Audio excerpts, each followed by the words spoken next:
ಶ್ರೀ ಗುರು ಗಣಪತಿಭ್ಯಂ ನಮಃ. ಶ್ರೀ ಶಾರದಾಂಬಾಯೇ ನಮಃ. ಎಲ್ಲ ನನ್ನ ಆತ್ಮೀಯ ವೀಕ್ಷಕ ಬಂಧುಗಳಿಗೆ ನಮಸ್ಕಾರ.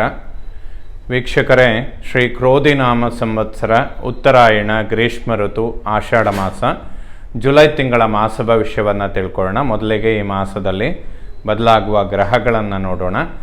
ಜುಲೈ 6ನೇ ತಾರೀಕು ಶುಕ್ರ ಕರ್ಕಾಟಕ ರಾಶಿಯನ್ನು ಪ್ರವೇಶ ಮಾಡಿದರೆ, ಜುಲೈ 12ನೇ ತಾರೀಕು ಕುಜ ವೃಷಭ ರಾಶಿಯನ್ನು ಪ್ರವೇಶ ಮಾಡ್ತಾನೆ.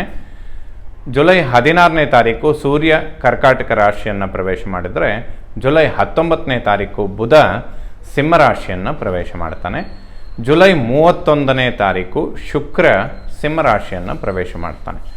ಈ ಎಲ್ಲ ಬದಲಾಗುವ ಗ್ರಹಗಳಿಂದ ಜುಲೈ ತಿಂಗಳಲ್ಲಿ ಸಿಂಹರಾಶಿಯವರ ಮಾಸ ಭವಿಷ್ಯ ಹೇಗಿರುತ್ತೆ ನೋಡೋಣ. ಜುಲೈ 16ನೇ ತಾರೀಕು ಸೂರ್ಯನ ಪರಿವರ್ತನೆ, ಸಂಕ್ರಮಣ ಅನ್ನುವಂಥದ್ದು ದಕ್ಷಿಣಾಯಣ ಪ್ರಾರಂಭ ಆಗುವಂತಹ ಸಮಯ. ಅದೇ ರೀತಿಯಾಗಿ ಜುಲೈ 21ನೇ ತಾರೀಕು ಭಾನುವಾರ, ಗುರುಪೌರ್ಣಮೆ, ವ್ಯಾಸಪೂಜೆ ಹಾಗೂ ಗುರುಗಳ ಚಾತುರ್ಮಾಸ ವ್ರತ ಪ್ರಾರಂಭ ಆಗುವಂತಹ ದಿನಗಳಾಗಿರುತ್ತೆ. ಸೊ ಈ ಒಂದು ಪರ್ವಕಾಲದಲ್ಲಿ ಗುರುಗಳ ದರ್ಶನ ಮಾಡುವಂಥದ್ದು, ಗುರುಗಳಿಗೆ ಪಾದಪೂಜೆ ಇಂತಹ ಸೇವೆಗಳನ್ನು ಮಾಡುವಂಥದ್ದು ಖಂಡಿತ ಶುಭವಾಗುತ್ತೆ. ಸಿಂಹರಾಶಿಯವರಿಗೆ ಇದು ಅತ್ಯಂತ ಅವಶ್ಯಕವೂ ಆಗುತ್ತೆ. ಯಾಕೆಂದರೆ ಗುರುಬಲ ಅನ್ನುವಂಥದ್ದು ಸಿಂಹರಾಶಿಯವರಿಗೆ ಈ ಸಮಯಗಳಲ್ಲಿ ಇರೋದಿಲ್ಲ. ಸೊ ಇದು ಒಂದು ಉತ್ತಮವಾದಂತಹ ಪರಿಹಾರ, ವರ್ಷಕ್ಕೊಮ್ಮೆ ಬರುವಂಥದ್ದು. ಈ ಸಮಯದಲ್ಲಿ ಗುರುಗಳ ದರ್ಶನ ಮಾಡಿದರೆ ಸಿಂಹರಾಶಿಯವರು ಬಹಳ ಶುಭ ಫಲಗಳನ್ನು ಕಾಣ್ಬೋದು. ಏಕೆಂದರೆ ಈ ಮಾಸದಲ್ಲಿ ಕುಜ 12ನೇ ತಾರೀಕು ವೃಷಭ ರಾಶಿಯನ್ನು ಪ್ರವೇಶ ಮಾಡಿ, ಗುರು ಕುಜ ಇಬ್ಬರು ಒಟ್ಟಿಗೆ ವೃಷಭ ರಾಶಿಯಲ್ಲಿ ಕೂತಾಗ ದಶಮಂಗಾರಕ ಕುಲದೀಪಕ ಅಂತ ಹೇಳ್ತಾರೆ. ಚತುರ್ಥ ಕೇಂದ್ರ ಕೋಣಾಧಿಪತಿಗಳು ಕೇಂದ್ರದಲ್ಲಿ ಸೇರಿದರೆ ಅದ್ಭುತವಾದಂತಹ ರಾಜಯೋಗ ಅಂತ ಹೇಳ್ತಾರೆ. ನೋಡಿ, ಇದು ಆಷಾಢ ಮಾಸದಲ್ಲಿ ಬಂದಿರುವಂಥದ್ದು ಸ್ವಲ್ಪ ಹಿನ್ನಡೆ ಅಂತ ಹೇಳ್ಬೋದು. ಏಕೆಂದರೆ ಇದು ಸಿಂಹರಾಶಿಯವರಿಗೆ ಬಹಳ ಅಪರೂಪದ ಸಮಯ. ಇಡೀ ವರ್ಷದ ಮಾಸ ಭವಿಷ್ಯಗಳಲ್ಲಿ ಇಷ್ಟು ಉತ್ತಮವಾದಂತಹ ಸಮಯ ಸಿಗೋದಕ್ಕೆ ಬಹಳ ವಿರಳ ಅಂತ ಹೇಳ್ಬೋದು. ಇದು ಬಹಳ ಶುಭ. ಯಾಕೆಂದರೆ ಚತುರ್ಥಾಧಿಪತಿಯಾದಂತಹ ಕುಜನು, ಪಂಚಮಾಧಿಪತಿಯಾದಂತಹ ಗುರುವು ದಶಮ ಕೇಂದ್ರದಲ್ಲಿ ಸೇರುವಂಥದ್ದು. ಕೇಂದ್ರ ಕೋಣಾಧಿಪತಿಗಳು ಕೇಂದ್ರದಲ್ಲಿ ಸೇರಿದರೆ ವಿಪರೀತ ರಾಜಯೋಗ ಅಂತ ಹೇಳ್ತಾರೆ. ಗುರುಕುಜರ ಯುತಿ, ಅದರಲ್ಲೂ ಸಿಂಹರಾಶಿಗೆ ಅವರಿಬ್ಬರು ಯೋಗಕಾರಕರಾಗಿರೋದ್ರಿಂದ ಅದೆಲ್ಲ ಬಹಳ ಶುಭ ಆಗೋದಕ್ಕೆ ಕಾರಣ ಆಗುತ್ತೆ. ಆರೋಗ್ಯದ ವಿಚಾರಗಳಲ್ಲಿ ಶನಿ ದೃಷ್ಟಿ ಅನ್ನುವಂಥದ್ದು ಸಿಂಹ ಲಗ್ನ, ಸಿಂಹರಾಶಿಯವರಿಗೆ ಲಗ್ನ ರಾಶಿಯ ಮೇಲೆ ಶನಿ ದೃಷ್ಟಿ ಬೀಳೋದ್ರಿಂದ ಮೂಳೆಗಳು ಅಥವಾ ನರಗಳಿಗೆ ಸಂಬಂಧಿತ ಸ್ವಲ್ಪ ಬಾಧೆಗಳನ್ನು ಶನಿ ಕೊಡ್ತಾನೆ. ಅದಕ್ಕೆ ಪರಿಹಾರಾರ್ಥವಾಗಿ ಈಶ್ವರ ಆಂಜನೇಯನ ಆರಾಧನೆ ಮಾಡುವಂಥದ್ದು ಶುಭ. ಉಳಿದಂತೆ ಯಾವುದೇ ಹೆಚ್ಚಿನ ಸಮಸ್ಯೆಗಳಿರುವುದಿಲ್ಲ. ದ್ವಿತೀಯ ಭಾವದಲ್ಲಿ ದ್ವಿತೀಯ ಕುಟುಂಬ ವಾಕ್ಯ ಧನದಾಂಪತ್ಯ ಬಂಧು ಅನ್ನುವಂತಹ ಸ್ಥಾನ ಅಂತ ಹೇಳ್ತೇವೆ. ದ್ವಿತೀಯದಲ್ಲಿ ಕೇತುವಿನ ಸಂಚಾರ, ಅಷ್ಟಮದಲ್ಲಿ ರಾಹುವಿನ ಸಂಚಾರ ಆಗ್ತಾ ಇರುತ್ತೆ. ಆ ಕೇತುವಿನ ಮೇಲೆ ಗುರುದೃಷ್ಟಿ ಬೀಳುವಂಥದ್ದು ಖಂಡಿತ ಶುಭವಾಗುತ್ತೆ. ವಾಕ್ಯಗಳು ಸ್ವಲ್ಪ ನಿಷ್ಠುರವಾದರೂ ಕೂಡ ಗಣಪತಿಯ ಆರಾಧನೆ ಮಾಡಿದರೆ ವಿಶೇಷ ಧನಾಗಮನಗಳಿಗೆ ಸ್ವಲ್ಪ ಕಾರಣವಾಗುತ್ತೆ. ಶುಕ್ರ ಈ ತಿಂಗಳ 6ನೇ ತಾರೀಕಿನ ನಂತರ ವ್ಯಯಭಾವಕ್ಕೆ ಬರೋದರಿಂದ ಸಿಂಹರಾಶಿಯವರು ಯಾವುದಾದ್ರೂ ಒಂದು ವಿಶೇಷವಾದಂತಹ ಇನ್ವೆಸ್ಟ್ಮೆಂಟ್ಗಳಿಗೆ ಧನ ವ್ಯಯ ಆಗುವಂತಹ ಸಂದರ್ಭಗಳು ಹೆಚ್ಚಾಗಿರುತ್ತೆ. ಈ ಒಂದು ಯೋಗ 1-1.5 ತಿಂಗಳ ಕಾಲ ನಡೆಯೋದರಿಂದ ಖಂಡಿತ ಇನ್ವೆಸ್ಟ್ಮೆಂಟ್ಗಳನ್ನು ಮಾಡ್ಕೊಳ್ಬೋದು. ಸಿಂಹರಾಶಿಯವರಿಗೆ ಶುಭವಾಗುತ್ತೆ. ವೀಕ್ಷಕರೇ, ಆರೋಗ್ಯದ ವ್ಯತ್ಯಾಸಗಳಿಗೆ ಆಂಜನೇಯನ ಸ್ತೋತ್ರಗಳನ್ನು ಪಠನೆ ಮಾಡಿದರೆ ಖಂಡಿತ ಶುಭವಾಗುತ್ತೆ. ಸೂರ್ಯನು ಕೂಡ ಈ ತಿಂಗಳ ಮಧ್ಯಭಾಗದ ತನಕ ಏಕಾದಶದಲ್ಲಿ ಸಂಚಾರ ಮಾಡ್ತಾ ಇರ್ತಾನೆ. 16ರ ನಂತರ ರವಿ ಶುಕ್ರರು ವ್ಯಯಭಾವದಲ್ಲಿರುವಾಗ ಸಣ್ಣ ಪುಟ್ಟ ಆರೋಗ್ಯದ ಸಮಸ್ಯೆಗಳು, ಅದರಲ್ಲೂ ಕೂಡ 19ನೇ ತಾರೀಕು ಬುಧನು ಕೂಡ ಸಿಂಹರಾಶಿಯನ್ನು ಪ್ರವೇಶ ಮಾಡಿ ಕುಜನ ದೃಷ್ಟಿಗೆ ಪಾತ್ರನಾಗ್ತಾನೆ. ಜೀರ್ಣಕ್ರಿಯೆ, ಡೈಜೆಷನ್, ಆಹಾರ ಪದ್ಧತಿಗಳನ್ನು ಸುಗಮ ಮಾಡಿಕೊಳ್ಳೋದು ಈ ಮಾಸಗಳಲ್ಲಿ ಸ್ವಲ್ಪ ಎಲ್ಲ ರಾಶಿಯವರಿಗೂ ಅವಶ್ಯಕವಾಗಿರುತ್ತೆ. ಸೊ ಈ ಗೋಚಾರ ಫಲ ಒಂದು 30ರಿಂದ 40% ಕೆಲಸ ಮಾಡುತ್ತೆ. ಉಳಿದಂತೆ ನಿಮ್ಮ ಜನ್ಮಕುಂಡಲಿ ಮತ್ತು ದಶಾಭುಕ್ತಿಗಳು ತುಂಬ ಇಂಪಾರ್ಟೆಂಟ್ ಆಗಿರುತ್ತೆ. ಅದರಲ್ಲೂ ಸಿಂಹರಾಶಿಯವರಿಗೆ ಮಘ ನಕ್ಷತ್ರ, ಹುಬ್ಬ ನಕ್ಷತ್ರ ಮತ್ತು ಉತ್ತರ ನಕ್ಷತ್ರ, ಈ 3 ನಕ್ಷತ್ರಗಳಿಗೆ ಸಂಬಂಧಪಟ್ಟಂತೆ ದಶಾಭುಕ್ತಿಗಳನ್ನು ನೋಡೋದಾದರೆ ರಾಹು ದಶೆಯಲ್ಲಿರುವಂಥವ ಸಿಂಹರಾಶಿಯವರಿಗೆ ಸ್ವಲ್ಪ ಆರೋಗ್ಯದ ವ್ಯತ್ಯಾಸಗಳು ಬರೋದಕ್ಕೆ ಅವಕಾಶಗಳಿರುತ್ತೆ. ಅದಕ್ಕೆ ಸುಬ್ರಹ್ಮಣ್ಯನ ಸ್ತೋತ್ರಗಳನ್ನು ಪಠನೆ ಮಾಡಿ ಸುಬ್ರಹ್ಮಣ್ಯನ ಕ್ಷೇತ್ರ ವರ್ಷಕ್ಕೊಮ್ಮೆ ದರ್ಶನ ಮಾಡಿದರೂ ಕೂಡ ಶುಭವಾಗುತ್ತೆ. ಗುರುದಶೆಯಲ್ಲಿರುವಂತಹ ಸಿಂಹರಾಶಿಯವರಿಗೆ ಖಂಡಿತ ಶುಭ ಫಲಗಳನ್ನು ನಿರೀಕ್ಷೆ ಮಾಡಬಹುದು. ಶನಿ ದಶಾಭುಕ್ತಿಯಲ್ಲಿರುವಂಥವರು ಸಣ್ಣ ಪುಟ್ಟ ಪರಿಹಾರಗಳನ್ನು ಮಾಡಿಕೊಳ್ಳುವಂಥದ್ದು ಅವಶ್ಯಕತೆಗಳಿರುತ್ತೆ. ಈ ರೀತಿಯಾಗಿ ತುಂಬ ಲಾಂಗ್ ಟರ್ಮ್ ಈ 3 ಗ್ರಹಗಳು ದಶೆ ನಡೆಸ್ತಾರೆ. ಯಾಕೆಂದರೆ ಮಘ ನಕ್ಷತ್ರ ಅಂದರೆ ಕೇತು ದಶೆಯಿಂದ ಪ್ರಾರಂಭ, ಹುಬ್ಬ ನಕ್ಷತ್ರ ಅಂದರೆ ಶುಕ್ರ ದಶೆಯಿಂದ ಪ್ರಾರಂಭ ಆಗುತ್ತೆ, ಉತ್ತರ ನಕ್ಷತ್ರ ರವಿ ದಶೆಯಿಂದ ಪ್ರಾರಂಭ ಆಗುತ್ತೆ. ಈ ರೀತಿಯಾಗಿ 20 ವರ್ಷಗಳ ಶುಕ್ರ ದಶೆ, 18 ವರ್ಷಗಳ ರಾಹು ದಶೆ, 16 ವರ್ಷಗಳ ಗುರು ದಶೆ, ಈ ಥರ ಲಾಂಗ್ ಟರ್ಮು ಒಂದೊಂದು ಗ್ರಹಗಳು ದಶೆ ನಡೆಸುವಾಗ ಜಾತಕದಲ್ಲೆಲ್ಲಾದರೂ ಒಂದು ಗ್ರಹಗಳಿಗೆ ಸಂಬಂಧಪಟ್ಟಂತೆ ಸಮಸ್ಯೆಗಳಿದ್ದರೂ ಕೂಡ 16 ವರ್ಷಗಳು ಅದನ್ನು ಸಮಸ್ಯೆ ನೋಡೋದಕ್ಕೆ ಕಾರಣವಾಗುತ್ತೆ. ಈ ಎಕ್ಸ್ಪ್ಲನೇಷನ್ಗಳನ್ನೆಲ್ಲ ಈ ಗೋಚಾರ ಫಲದಲ್ಲಿ ಯಾಕೆ ಹೇಳ್ತಾ ಇದ್ದೇವೆ ಅಂದರೆ, ಈ ಗೋಚಾರ ಫಲಗಳನ್ನು ನೋಡುವಂಥವರು ನಿಮ್ಮ ದಶಾಭುಕ್ತಿಗಳು ಎಷ್ಟು ಬಲಿಷ್ಠವಾಗಿದೆ ಅಂತ ತಿಳ್ಕೊಂಡ್ರೆ ಮಾಸ ಭವಿಷ್ಯಗಳು ಇನ್ನಷ್ಟು ಹೆಲ್ಪ್ ಮಾಡುತ್ತೆ ನಿಮಗೆ.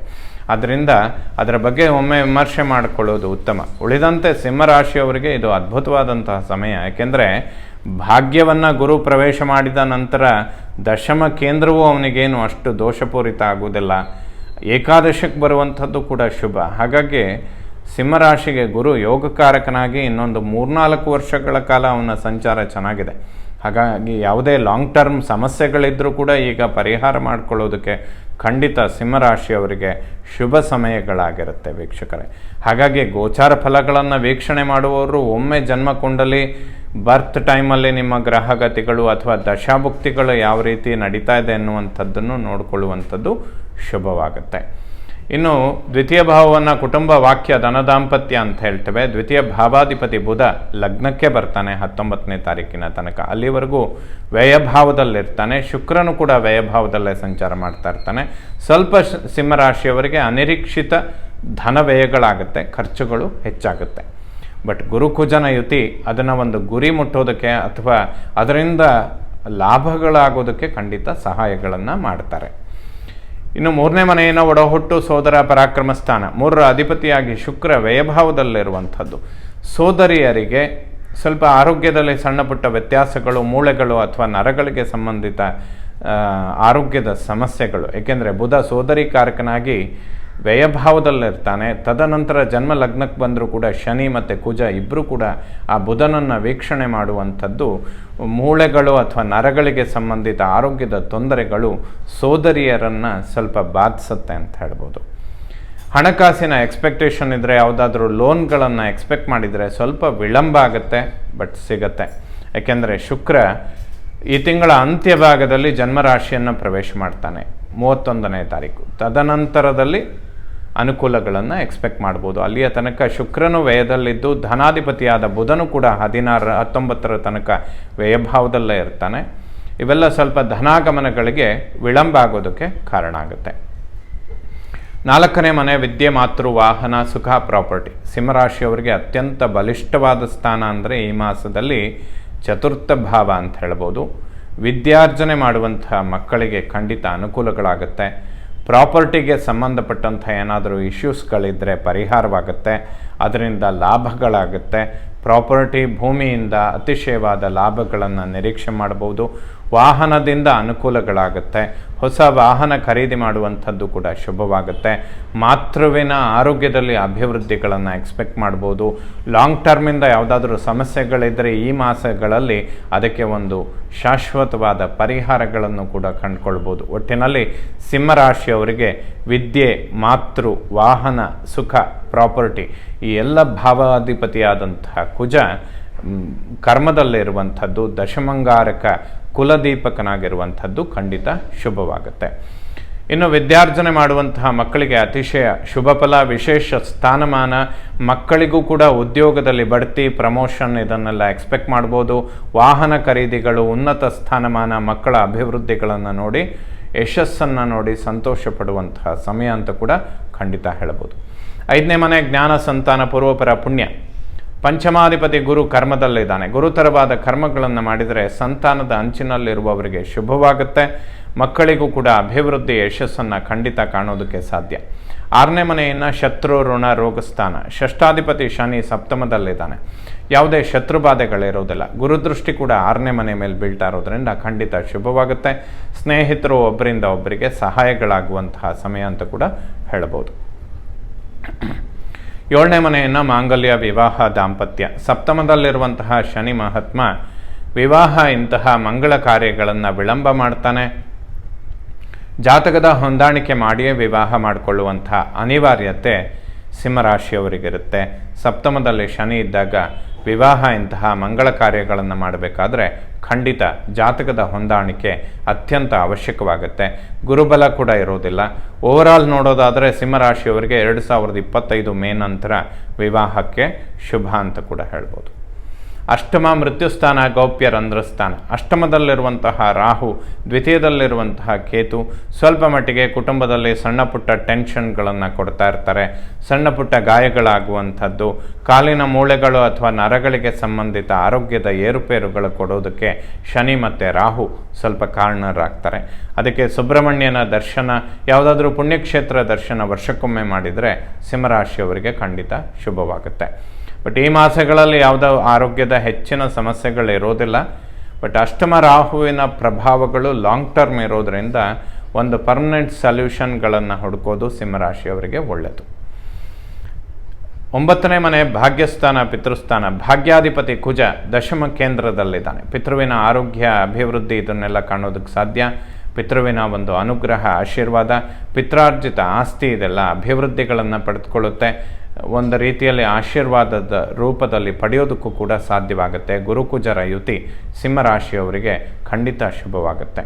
ಇನ್ನು 10ನೇ ಮನೆ ಕರ್ಮ, ಉದ್ಯೋಗ ಸ್ಥಾನ.